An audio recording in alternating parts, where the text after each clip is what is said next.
The tone in the room where Russian and U.S. officials met was as severe as the cut of their suits. And yet this 2+2 meeting on diplomatic and military issues still took place. We are united by shared responsibility. We must prevent the destabilization of the global situation. Sergei Lavrov and I are old hockey players, and we both know that diplomacy, like hockey, can sometimes result in the occasional collision. The latest collision, of course, over Russia's decision to grant temporary asylum to this man, former NSA contractor Edward Snowden.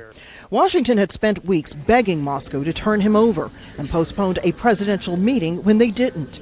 At the White House, President Barack Obama said Snowden wasn't important enough to derail his relationship with President Vladimir Putin. I know the press likes to focus on body language, and he's got that kind of slouch, looking like the bored kid in the back of the classroom. But the truth is that when we're in conversations together, oftentimes it's very productive. So the issue here really has to do with where do they want to take Russia.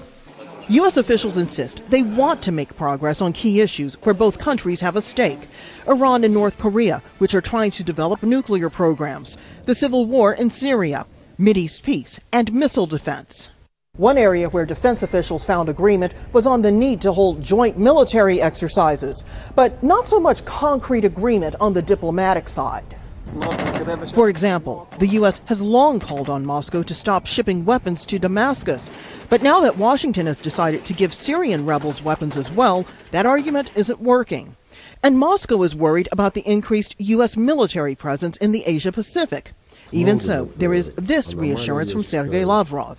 There is no new Cold War. An effort to stay focused on business, even when significant differences separate both countries. Rosiland, Al Jazeera, the State Department.